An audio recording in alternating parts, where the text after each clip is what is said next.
안녕하세요. 행복한 삶을 위한 여러분의 선택을 응원하는 정재무TV 진행자 정선 재무설계사입니다. 반갑습니다. 저번 시간에는 자산 배분의 업그레이드형 화폐 자산 배분을 안내해 드렸는데요. 예전에 외국인 투자자들이 한 그것막대로 주가가 낮음에도 불구하고 손절매해서 했는데도 불구하고 어떻게 한다? 환차 이고로 빠져나는 그런 경험을 하는 계기가 되어서 좋았습니다. 화폐 분산하면은 환차 손이라는 위험 관리도 필요하다고 제가 말씀드렸잖아요. 근데 이런 위험이 있기 때문에 나 잘 못하겠어. 이렇게 좋은 투자자가 있는데도 불구하고 난 할 수 없어. 라고 단정짓지는 않으셨죠? 예. 왜냐하면 달러를 베이스로 한 투자 지분을 조금 확보해 놓으시고요. 투자는 하시되 달러를 보유하시면 돼요. 하지만 달러의 가치가 떨어졌어. 그래서 지금 현재 환전을 하면 뭐 한다? 환차 손이 생겨. 자, 이럴 경우는 뭐 한다? 그냥 달러로 가지고 계시면 됩니다. 그리고 환율이 오를 때, 그때 환전하시면 되겠죠.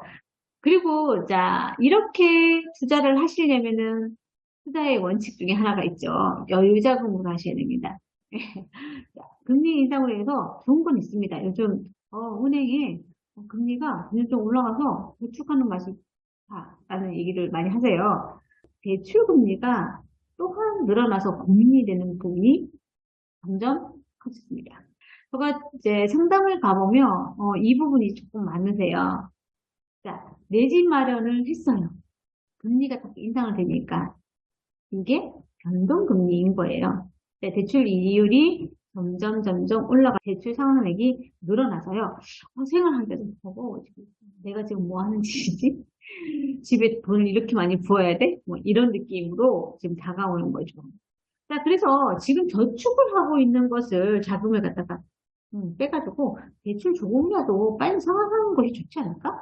이런 고민이 생기게 됩니다. 아니면 그냥 저축하는 거 그냥 내비두고 그대로 두고 그냥 조금 부담스럽지만 지금 뭐 감당할 수 있으니까 하던 대로 그대로 상환하는 것이 좋지 않을까?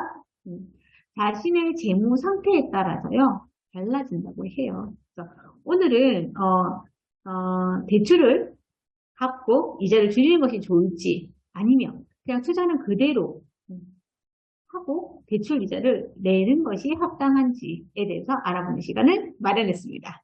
자, 이번 내용이 대출 관리하는 데 있어서요. 현명한 선택이 될 수 있는 그 가이드가 되길 바라면서요. 자, 해보겠습니다. 그러니까 코로나 오고 그 전이죠. 그 전에 어떤 게 있었냐면 아파트가 가격이 확 오른다. 그래서 연끌 모든 금액을 다 꺼여서 내가 부동산을 사야 되겠다. 이런 부분이 좀 많았었습니다. 자기 주거 공간인 아파트를 분양받아 대출을 해서 입주를 해서 매월 얼마씩 대출 관련해서 상환을 하고 계시는 부분이 많죠. 이자를 갚아 나가는 형태가 예전에는 이자만 하든지 혹은 원리금 상환을 하든지 원금 상환을 하든지 이렇게 선택을 하실 수 있었어요. 근데 최근 들어서는 뭐 한다? 무조건 원리금 상환으로만 대출해준다, 구입할 수 있다 이렇게 됐죠. 자, 그래서 아파트를 분양을 딱 받아서요 입주하고 그때는 금리가 조금 저렴했어요. 그때 당시에 한동안 해당 부동산을 담보로 대출을 해서요. 그래서 일정 부분을 뭐 한다? 투자한다. 투자하면 좋지 않느냐는 의견들이 많았고 그리고 그렇게 하신 분들도 있을 거라고 봅니다. 근데 그때 제가 재무 상담을 하면서 고객분들도 그런 분들이 문의를 해왔어요. 그때 이런 부분에서 제가 세 가지 조건이 되면은 가능하지만 지금 현재는 아니신 것 같다라고 말씀을 드렸던 기억이 납니다. 해당되는 내용이요. 우리 저 채널에 제4화 전세 자금 보존하는 방법에 대한 컨텐츠가 있어요. 이 컨텐츠에 있으니까요. 궁금한 건 한번 참여해 보시고요. 대출을 한다면 고려해야 되는 부분이 있죠. 이율뿐만 아니고 금리의 형태, 변동금리인지 고정금리인지 혹은 상환 방법 그리고 중도 상환 수수료가 있는지 없는지에 대해서 고려해보고 적당하게 선택을 하셔야 되는 부분이죠. 자, 내년 전만 해도요. 대출 금리가 많이 낮았어요. 한 3%대였거든요. 계속적으로 금리는 하락하는 분위기였습니다. 어떻게 보면 고정금리보다는요. 점점 이자가 저렴해지는 형태가 대출의 효과적이었습니다. 하지만 지금 미국의 연준이 금리를 올리고 그럼 우리나라도 어떻게 한다? 올릴 수밖에 없고 그래서 이자가 기준금리가 점점 상승하면서요. 매번 올라가는 금리를 적용받아야 하기 때문에 변동금리보다는 뭐다? 이율이 조금 높더라도 고정금리를 선택해 놓으셨으면 효과적이게 된 상황인 거죠. 지금 현재 대부분의 금리의 형태는 금리 연동형 변동금리입니다. 그래서 지금 저축을 하고 있는 자금이라도 빨리 빼가지고 대출을 갚아가지고 이자를 줄이는 것이 좋은지 아니면 그냥 투자를 그대로 하고 대출 이자를 내는 것이 좋을지 요런 부분에 대해서 혹시 의문점이 많습니다. 이 두 가지 형태 중 하나를 선택하는데요. 그 세 가지 기준으로 선택을 하시면 합당하다고 합니다. 그 첫 번째 기준은요. 금리겠죠. 네.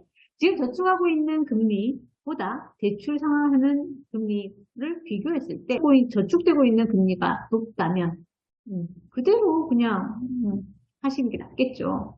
만약에 그렇지 않은 경우에 대출 상환 금리가 높다면 당연히 대출을 받는 것이 좋겠죠. 자, 그리고 두 번째 기준은요. 자신의 재무 진단 결과에 따라서 조금 달라집니다. 그 대출 규모와 대출 상환액을 감당할 수 있는 재무 상태인지를 알아보는 것인데요. 감당이 가능하면 굳이 투자하고 저축하고 있는 부분을 손해보면서까지 정리할 필요는 없겠죠. 나의 대출 관련해가지고 재무 진단은 어떻게 할 수 있는데 자, 이거 알려드려야죠, 제가. 자, 조금 이따가 알려드릴게요. 자, 그리고 세 번째 기준은요. 자신의 자산의 현재 상황에 따라 달라집니다.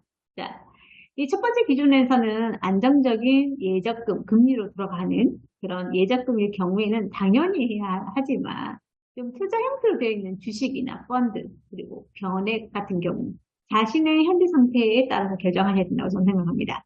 특히나 플러스되어 있는 변액성, 투자형 금융상품인 경우 지금 뭐 변액 오랫동안 했던 부분 그 부분 같은 경우에는 하셔도 되죠. 근데 변액이라는 상품 자체에서 10년 이내인 경우에는 이자 속세가 부과되기 때문에 10년 정도에서 한 9년하고 몇 개월 남았다. 그러면은 몇 개월 더 지나서 해지하시는 게 훨씬 더 합당하겠죠.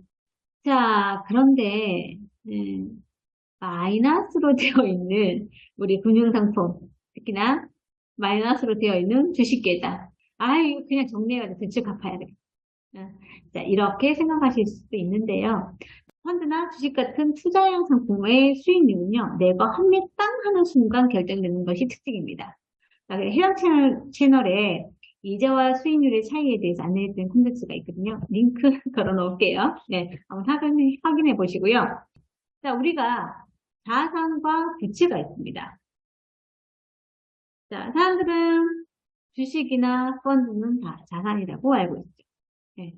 자, 자산의 개념은 나에게 플러스 수익을 창출해주는 것을 자산이라고. 부채는 뭐 한다? 마이너스 경비가 나가는, 비용이 나가는 것을 말합니다. 자, 그래서 지금 현재 주식이나 펀드나 이 부분이 수익될 때는 자산이에요. 왜? 나는 수익을 보기 위해서 들어왔으니까.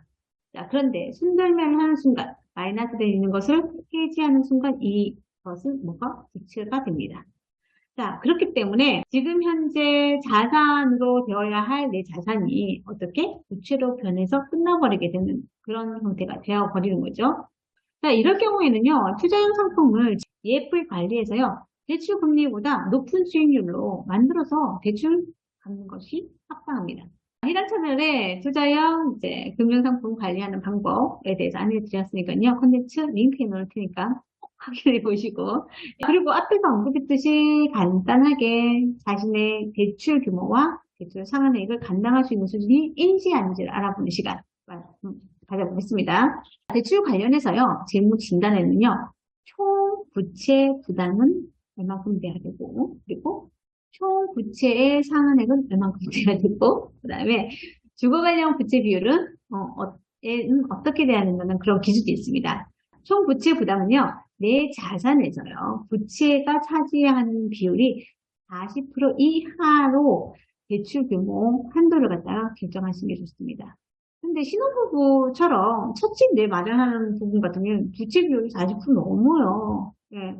자, 이럴 경우에는 총 부채 상환을 가야 합니다. 어떻게 하냐면, 가정의 총 소득 대비 총 부채 상환액이요. 즉, 매달 갚아 나가야 하는 대출 이자가 30% 이하여야 합니다. 자, 그리고 주거 관련 부채 비율은요, 월 대출 상환액에다가 뭘 한다? 재산세라든지 보험이라든지 주거 관련된 비용 다 포함해서요, 가계소득의 28% 이내여야 합니다. 자신의 그 대출 기준이 좀 나왔으니까 그 기준에 맞춰가지고 하시면 되고요. 총소득 대비해서 월 상환율 계산할 때요, 기준을 세워서 대출 관리하시면 좋을 것 같습니다. 자, 여기서 잠깐 안내드리면요. 이자를 갚아 나가는 여러 형태가 있잖아요. 이자만 갚는다든가. 여기에서 이자만 갚는 형태는 아닙니다. 원리금으로 상환했을 때 기준으로 되는 거니까 잊지 말아주시고요. 자, 그리고 내 보금자리인 아파트는 어떻게든 대출을 이제 뭐 잘 해결해야 되죠. 근데 임대소득이나 아니면 가치 상승을 보기 위해서 투자한 부동산은 어떻게 될까요? 일단 대출금리가 딱 올라가잖아요. 올라가면 어쩔 수 없이 세입자에게 임대료를 올려서 받는 방법이 있겠죠. 자, 그런데 계속 금리가 올라가면 한계가 있지 않을까요? 자, 왜냐하면 임대료가 올라가면요, 공실의 위험이 커지기 때문에. 자, 그래서 자신의 재무 상황에 따라 감당할 수 있는 수준과 그리고 보유 부동산에 대한 손익분기점에 대해서 정확하게 알아보고 대처 방안을 마련해 놓으셔야 합니다. 감당할 수 없는 이자 때문에 이 상태가 계속되잖아요. 그러면 어쩔 수 없이 축적되어 있는 자산을 한순간에 무너질 수 있습니다. 자, 그래서 위험은 언제나 올 수 있습니다. 자, 하지만 대비책이 딱 마련되어 있잖아요. 그 위험은 기회가 될 수 있습니다. 자, 그래서 특히나 이렇게 위험할 때 집을 구입하실 계획이 있으신 분들은 지금부터 부동산에 집중 한번 해보세요. 좋은 기회가 오실 수 있습니다. 자, 오늘 내용 정리해보면요. 그 첫 번째는 대출 금리를 이해하는 방법, 그리고 두 번째는요. 내가 대출을 상환하는 것이 좋을까? 아니면 그냥 저축하고 그냥 대출금을 감당하시는 것이 좋을까? 그에 대한 비교하는 거. 그리고 세 번째는 자신의 대출의 재무 진단. 내가 어느 정도까지는 감당을 할 수 있을까? 그리고 네 번째는 투자 부동산의 레버리지 분석을 하는 것이 좋겠다라고 안내해 드렸습니다. 자, 자산 구매로 발생된 좋은 대출이잖아요. 자, 잘 활용하면 어떻게? 좋은 대출인데요. 실제 대출 상환하지 않으면 어떻게 될까요? 내 자산을 잃어버릴 수 있게 만드는 나쁜 대출이 될 수도 있습니다. 자신의 재무 상태를 파악하고요. 감당하실 수 있는 대출 규모와 그리고 대출 상환 능력이 어떻게 되는지 알아보고요. 언제라도 행복한 삶이 유지될 수 있도록 미리 준비해 놓으시길 바라면서요. 구독과 좋아요 그리고 공유는 우리의 행복감을 전파하는 일입니다. 세상이 모두 행복해지는 그 순간까지 정재무TV는 계속됩니다. 바이바이.